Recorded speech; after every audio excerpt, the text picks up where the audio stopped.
میں نے طنزیہ لہجے میں کہا، یہ ایک ماہر تجربہ کار کھوجی کا نتیجہ ہے، کیا تم اس حقیقت کو جھٹلا سکتے ہو؟ خوشیہ میرے سوال کا جواب دینے کے بجائے سینے پر ہاتھ رکھ کر کمزور آواز میں ہائے ہائے کرنے لگا۔ میں نے کانسٹیبل سے کہا، اس کی بیوی اور بیٹی کو بلا کر لاؤ۔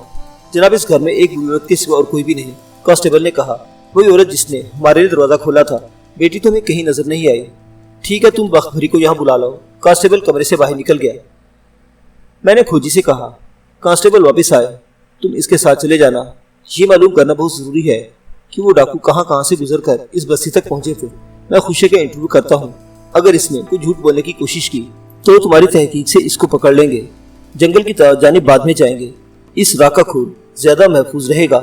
جب تک ادھر فوری طور پر کام کرنے کی ضرورت ہے، تم بستی سے آگے پھیلے ہوئے کھیتوں کی طرف نکل جاؤ۔ وہ پرمعنی انداز میں سر ہلانے لگا۔ تھوڑی دیر بعد بخت بھری بھی کمرے میں موجود تھی۔ وہ خوشی کی طرف بڑھی، اسے پانی پلایا گیا۔ 10-15 منٹ بعد وہ قدرے سنبھل گیا۔ اس دوران میں کھوجی وزیر علی کانسٹیبل کے ساتھ وہاں سے رخصت ہو چکا تھا۔ میں نے خوشی کا بغور جائزہ لیتے ہوئے بخت بھری سے سوال کیا، تمہاری بیٹی گھر میں موجود نہیں، کیا وہ کہیں گئی ہوئی ہے؟ جی، وہ اپنے ماموں کے گھر چند والی گئی ہوئی ہے، بخت بھری نے اپنے شوہر کی جانب دیکھتے ہوئے کہا۔ چند والی ایک چھوٹا سا گاؤں تھا جو میرے تھانے سے شمال کی سمت واقع تھا۔ بیوی کے جواب پر خوشی نے آنکھیں کھول کر اسے دیکھا، لیکن زبان سے کچھ نہ کہا۔ میں نے اس کی آنکھوں سے جھلکتی سرزنش کو واضح طور پر پڑھ لیا۔ مجھے یوں محسوس ہوا جیسے اسے بخت بھری کا جواب پسند نہ آیا ہو۔ خوشیہ کافی حد تک سمجھ چکا تھا، لہٰذا میں دوبارہ اس کی طرف متوجہ ہو گیا۔ خوشیہ، تم نے ابھی تک میرے سوال کا جواب نہیں دیا۔ میں نے اس کے چہرے پر نگاہ جماتے ہوئے کہا، میرے پاس فالتو وقت نہیں کہ یہاں بیٹھ کر تمہارا چہرہ تکتا رہوں۔ اگر تم تعاون کرنے پر آمادہ نہیں تو میں تم دونوں کو اپنے ساتھ تھانے لے جانے پر مجبور ہوں گا۔ بولو، کیا کہتے ہو؟ ڈاکو کے بارے میں بتانے کا ارادہ ہے یا پھر؟ میں نے دانستہ جملہ ادھورا چھوڑ دیا۔ اس نامکمل جملے کے پیچھے ایک سنگین دھمکی پوشیدہ تھی۔ ڈاکو کے ذکر پر بخت بھری نے چونک کر مجھے دیکھا اور خوشی کے بولنے سے پہلے ہی بول اٹھی، تو آپ ڈاکو کے سلسلے میں یہاں آئے ہیں؟ اس کی آواز میں خوف کی آمیزش تھی۔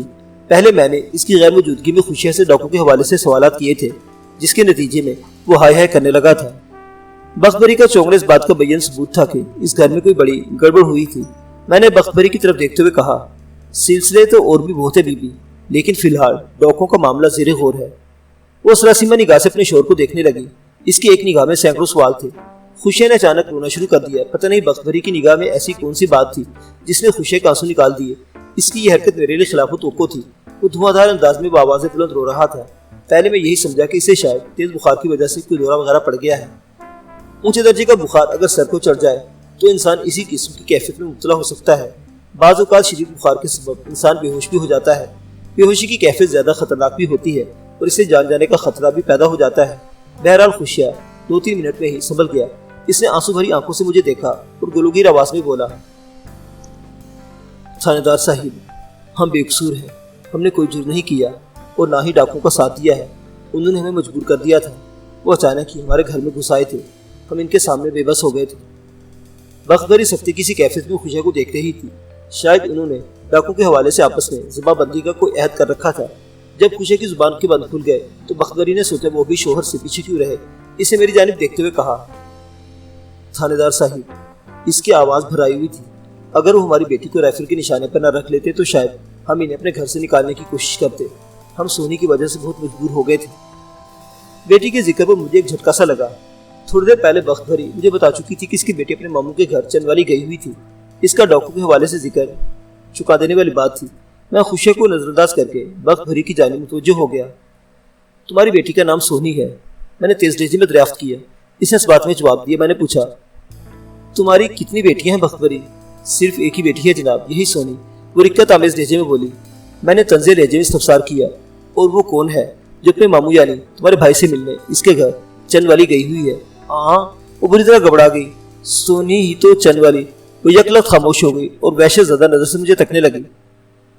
میں نے خشک لہجے میں کہا، بہت خوب بخت بھری، تمہیں اس عمر میں جھوٹ بولتے ہوئے ذرا شرم نہیں آ رہی؟ سونی تمہاری کس قسم کی اکلوتی بیٹی ہے جو بیک وقت 2 مختلف اور دور دراز گاؤں میں پائی جا رہی ہے؟ یہاں رسول نگر میں ڈاکو اسے رائفل کے نشانے پر رکھ کر تم لوگوں کو تعاون کے لیے مجبور کر دیتے ہیں، اور ادھر چندوالی میں وہ اپنے ماموں کے گھر میں موجود ہے۔ یہ کیسا ماورائی چکر ہے کہ تم مجھے کوئی ہمزاد والی پٹی پڑھانے کی ارادہ رکھتی ہے؟ وہ میری سخت اور چبھتی ہوئی باتیں سن کر گھبرا گئی۔ رکنے زدہ لہجے میں بولی، میرا مطلب یہ تھا کہ بخت بھری، خوشی نے اپنی بیوی کو مخاطب کرتے ہوئے کہا، تم یہاں سے جاؤ، میں خود ہی تھانے دار کو ساری بات بتاتا ہوں۔ جب ڈاکو والی بات چھپی نہیں رہی تو پھر کوئی جھوٹ کیوں بولے؟ اس نے ذرا توقع کر کے پہلو بدلا، پھر خفیف آواز میں بیوی کو اپنی خاطرداری کے بارے میں کچھ ہدایات دینے لگا۔ میرے نانا کرنے کے دوران میں بختبری کمرے سے نکل گئی۔ میں نے حوالدار فضل علی کی طرف مائنس نظر سے دیکھا۔ وہ میری نگاہ میں پوشیدہ اشارے کو سمجھ گیا اور اٹھ کر بختبری کے پیچھے ہی کمرے سے رخصت ہوا۔ اس نے ایک پل میں اندازہ لگا لیا کہ میں بختبری کی نگرانی چاہتا ہوں۔ سلطان ڈاکو کے حوالے سے وہ کچھ کر گزرنے پر آمادہ نظر آ رہا تھا۔ میں دوبارہ خوشیہ کی جانب متوجہ ہو گیا۔ ہاں بھائی خوشیہ، اب تم جلدی سے شروع ہو جاؤ، میں اصل کہانی سننے کے لیے بے چین ہوں۔ وہ تھوڑی دیر تک تعاون امیز نظر سے مجھے تکتا رہا، پھر رک کر اس نے کمزور لہجے میں مجھے کچھ بتایا۔ اس کا خلاصہ آپ کی خدمت میں پیش کرتا ہوں۔ خوشیہ کے مطابق گزشتہ رات وہ اپنی بیوی بختبری اور بیٹی سونی کے ساتھ گھر میں موجود تھا۔ حسب معمول انہوں نے رات کا کھانا کھایا اور تھوڑی دیر بعد سونے کے لیے لیٹ گئے۔ گاؤں دیہات میں لوگوں کے پاس زیادہ کام نہیں ہوتا۔ ہر شخص کی روزمرہ مصروفیات بھی طے شدہ ہوتی ہیں، جس میں موسموں کے تغیر و تبدل سے صرف اتنا فرق آتا ہے کہ ان کے جملہ کام 1-2 گھنٹے کی کمی بیشی سے انجام پانے لگتے ہیں، باقی سب کچھ معمول کے مطابق چلتا رہتا ہے۔ رات میں اور خاص طور موسم سرما کی رات میں لوگ بہت جلد اپنے بستر میں جا پہنچتے ہیں۔ شہری زندگی میں آدھی رات تک اور بسا اوقات اس سے بھی دیر جاگنا صحت کا کباڑا ہے۔ جلدی سونا اور جلدی اٹھنا گاؤں کے ہر باسی کا معمول ہوتا ہے۔ خوشی اور اس کی بیوی بیٹی بھی رات کے پہلے پہر سونے کے لیے لیٹ گئے اور جلد ہی نیند کی پرکیف وادی نے ان پر اپنے دروازے وا کر دیے۔ سونی کی عمر 21-22 کے درمیان تھی۔ یہ بھرپور جوانی کی عمر ہوتی ہے اور گاؤں دیہات کی خالص فضا کی تازگی سے ہم آہنگ ہو کر عجیب بہار دکھاتی ہے۔ مرد ہو یا زن، اس عمر میں سب پر جوانی ٹوٹ کر برستی ہے۔ سونی اس میں بامسمہ تھی۔ خوشی اور بختبری بھی ایک کمرے میں سوتے تھے، جبکہ سونی دوسرے کمرے میں۔ بختبری نے قیمت پر سونی سے کہا کہ وہ اکیلی نہ سویا کرے، لیکن وہ یہ کہہ کر ٹال جاتی کہ ابا یعنی خوشی کی موجودگی میں والدین کے کمرے میں سونا اسے اچھا نہیں لگتا۔ پھر وہ یہ بھی دلیل دیتی تھی کہ اس کا کمرہ ان کے کمرے سے زیادہ دور تھوڑی ہے۔ در حقیقت وہ دونوں کمرے ایک دوسرے سے ملے ہوئے تھے اور دونوں کے درمیانی دیوار میں ایک دروازہ بھی تھا، جہاں سے بآسانی کمرے سے نکلے بغیر ادھر سے ادھر آیا جا سکتا تھا۔ سونی یہ بات کہہ کر ماں کو مطمئن کر دیتی کہ بیچ کا دروازہ تو کھلا ہی رہتا ہے، اگر کوئی ایسی بات ہو تو وہ فوراً انہیں مطلع کر دے گی۔ الغرض وقوع کی رات کو لوگ اپنے اپنے کمروں میں پرسکون سو رہے تھے کہ رات کی کسی پر خوشیہ کی آنکھ کھل گئی۔ یہ ایک خلاف معمول بات تھی۔ وہ رات کا سویا اذان فجر کے وقت ہی اٹھتا تھا۔ اسے دوسری چارپائی کے اوپر سوئی ہوئی بختبری کو جگایا۔ اس طرح جھنجھوڑ کر اٹھائے جانے پر بوکھلا اٹھی۔ کیا ہو گیا خوشیہ؟ اس نے آنکھیں ملتے ہوئے جھنجھلاہٹ آمیز لہجے میں پوچھا۔ خوشیہ نے ہونٹوں پر انگلی رکھ کر اسے خاموش رہنے کا اشارہ کیا اور نیچے آواز میں بولا، میں محسوس کر رہا ہوں گھر میں کوئی گڑبڑ ہے۔ کیسی گڑبڑ؟ بختبری نے بھی جواباً سرگوشانہ انداز میں پوچھا اور سونی کے کمرے میں کھلنے والے مشترکہ دروازے کی طرف دیکھنے لگی۔ بختبری ایک ماں تھی اور گڑبڑ کے حوالے سے آپ کو اس کا دھیان سونی کی طرف چلا گیا تھا۔ مذکورہ دروازہ بھیڑا ہوا تھا، تاہم اسے کنڈی نہیں لگائی گئی تھی۔ خوشیہ نے آواز دبا کر کہا، میں نے تھوڑی دیر پہلے کسی دوسرے کمرے کی طرف سے آوازیں سنی ہیں، شاید انہی آوازوں کی وجہ سے میری آنکھ کھل گئی۔ ایک لمحے کو رک کر اسے اضافہ کیا، میں محسوس کر رہا ہوں ہمارے علاوہ بھی کچھ لوگ اس گھر میں موجود ہیں۔ تم ڈرانے والی باتیں کر رہے ہو خوشیہ؟ بختبری کی آواز میں سراسیمگی تھی۔ اس صورتحال نے سے پوری طرح بیدار کر دیا تھا۔ میں سونی کو جا کر دیکھتی ہوں، وہ تشویش بھرے لہجے میں بولی اور چارپائی سے نیچے اتر آئی۔ ٹھیک ہے، تم اس کی خیریت معلوم کرو۔ خوشیہ نے بستر چھوڑ دیا، پھر گھر کے دوسرے حصوں میں جا کر دیکھتے ہیں۔ اگلے 2 منٹ کے اندر یہ انکشاف ہو گیا کہ سونی اپنے کمرے میں موجود نہیں تھی۔ اس صورتحال نے بوڑھے والدین کو گہری تشویش میں مبتلا کر دیا۔ وہ اپنے کمرے سے سین میں نکل آئے اور اس وقت انہیں حیرت کا شدید جھٹکا سا لگا۔ سین میں نیف درجن گھوڑے دیکھ کر وہ شدید الجھن میں پڑ گئے۔ اس وقت ایک کمرے میں سے چند افراد کے بولنے کی آوازیں آنے لگی۔ وہ دونوں کمان سے نکلے ہوئے تیروں کی طرح مذکورہ کمرے کی جانب بڑھ گئے، کیونکہ سنائی دینے والی آوازوں میں سونی کی آواز بھی شامل تھی۔ اس کمرے کے وحشتناک منظر نے ان کی پریشانی میں 1000 گنا اضافہ کر دیا۔ 6 ڈاکوؤں نے سونی کو اپنے نرغے میں لے رکھا تھا۔ ان ظالموں نے پتہ نہیں کس طرح وہاں ایک دیا بھی روشن کر لیا تھا۔ اس سلسلے میں انہوں نے سونی کی مدد حاصل کی ہوگی۔ دیے کی ناکافی روشنی میں سونی کی صورت خوف و دہشت کی علامت بن کر رہ گئی تھی۔ خوشی اور بختبری ڈاکو کی نظر سے چھپے نہ رہ سکے اور انہیں بھی بے بس کر دیا گیا۔ تھوڑی دیر بعد 3 ڈاکو سونی اور بختبری کے پاس ہی رک گئے اور باقی 3 خوشی کے ساتھ والے کمرے میں آ گئے۔ کمرے میں پہنچنے کے بعد وہ ڈاکو دروازے کے قریب کھڑے ہو گئے۔ تیسرا خوشی سے مذاکرات کرنے لگا۔ اگر تم لوگوں کو کوئی نقصان نہیں پہنچائے گے، ایک ڈاکو نے سخت لہجے میں کہا، شرط یہ ہے کہ تم ہمارے ساتھ تعاون کرو۔ تم لوگ ہم سے کس قسم کا تعاون چاہتے ہو؟ خوشی نے ڈرتے ڈرتے پوچھا۔ وہ بولا، ہم 2-2.5 گھنٹے تمہارے گھر میں گزارنا چاہتے ہیں۔ اگر تم لوگوں نے شرافت کا ثبوت دیا، تم جیسے خاموشی سے آئے ہیں بالکل ویسے ہی یہاں سے رخصت بھی ہو جائیں گے، لیکن کسی گڑبڑ یا تمہاری چالاکیوں کی صورت میں تم تینوں جان سے جاؤ گے۔ بولو کیا ارادہ ہے؟ اس موقع پر کوئی بھی کمزور اور شریف انسان کسی خطرناک انسان کے ارادے کا اظہار نہیں کر سکتا۔ خوشیہ نے کہا ٹھیک ہے، تم جب تک چاہو یہاں رک جاؤ، میری بیٹی بیوی کو کوئی تکلیف یا نقصان نہیں پہنچنا چاہیے، ان کا بال بھی بانکا نہیں ہوگا۔ ڈاکو نے ٹھوس لہجے میں کہا۔ اپنے عمل سے ان کا سرکونا نظر آتا تھا۔ دوسرے 5 اسے بہت تعظیم دے رہے تھے۔ اگلے چند لمحات میں خوشیوں کو پتہ چل گیا کہ وہ لوگ کس طرح گھر میں داخل ہوئے تھے اور سونی کو انہوں نے کیسے ٹریپ کیا۔ گھر کے صحن کے اندر ایک کونے میں دیہاتی ٹوائلٹ بنا ہوا تھا۔ جس وقت لوگ گھر میں صحن میں پہنچے، سونی ضرورت کے تحت ٹوائلٹ میں موجود تھی۔ وہ جیسے ہی باہر آئے اسے گن پوائنٹ پر رکھ لیا، پھر اسے دھکیلتے ہوئے ایک کمرے میں لے گئے۔ گھر میں داخلے کے لیے انہوں نے روایتی طریقہ اپنایا تھا، یعنی ایک شخص صحن کی دیوار کود کر گھر کے صحن میں پہنچا، پھر اس میں ساتھیوں کے لیے داخلی دروازہ کھول دیا۔ اگلے ہی لمحے 6 گھوڑے اور گھڑ سوار صحن میں موجود تھے اور داخلی دروازے کو دوبارہ بند کر دیا گیا۔ خوشیوں کو جب یہ معلوم ہوا کہ ان کی جان اور عزت کو کوئی سنگین خطرہ لاحق نہیں تو اس کے خوف میں واضح کمی ہو گئی اور اسے ڈاکو کا سردار نظر آنے والے شخص سے استفسار کیا، آپ لوگ کون ہیں اور کہاں سے آئے ہیں؟ کیا تمہیں ابھی تک ہماری حلیوں سے کچھ اندازہ نہیں ہوا؟ اندازہ تو میں لگا چکا ہوں، خوشی نے سر کو تفہیمی جنبش دی۔ تم لوگوں کی حلیوں تو پہلے ڈاکو ظاہر کر رہے ہیں، میں یہ پوچھ رہا ہوں تم لوگ کہاں ڈاکہ ڈالنے جا رہے ہیں؟ اوے بڈھے، شکل سے تم اتنے احمق نظر نہیں آتے۔ ڈاکو کے سربراہ نے سخت لہجے میں کہا کہ ہم تمہیں بتا دیں کہ کہاں سے آ رہے ہیں، کہاں ڈاکہ ڈالیں گے اور اس کے بعد کس طرف کا رخ کریں گے، کہ تمہیں ہمیں اتنا ہی بیوقوف سمجھ رکھا ہے۔ ڈاکو کی ڈانٹ پھٹکار نے خوشیہ کو خاموش کر دیا۔ ڈاکو کے تیور بتاتے تھے کہ اگر خوشیہ نے مزید کوئی سوال کیا تو وہ آپے سے باہر ہو جائے گا، اور ڈاکو کا آپے سے باہر ہو جانا نہایت ہی خطرناک ثابت ہو سکتا ہے۔ اسے اپنی جان کی زیادہ پرواہ نہیں ہوتی۔ وہ بخت بھری اور سونی کو کوئی گزند پہنچی نہیں دیکھ سکتا تھا۔ ان نازک لمحات میں تینوں پوری طرح ڈاکو کے رحم و کرم پر تھے، لہذا خوشیہ کا چپ ساتھ لینا ہی وقت کی ضرورت، مصلحت کا تقاضا اور دانش مندی کا شیوا تھا۔ لگ بھگ 2 گھنٹے وہاں گزارنے کے بعد جب ڈاکو خوشی کے گھر سے رخصت ہونے لگے تو انہوں نے سونی کو اپنے ساتھ لے جانے کا فیصلہ کیا۔ یہ تو سراسر زیادتی ہے، خوشی چیخ اٹھا، ہم نے آپ لوگوں سے ہر ممکنہ تعاون کیا، آپ میری بیٹی کو چھوڑ دیں اور خاموشی سے اپنی راہ لیں۔ معزز سامعین حضرات، کہانی ابھی جاری ہے۔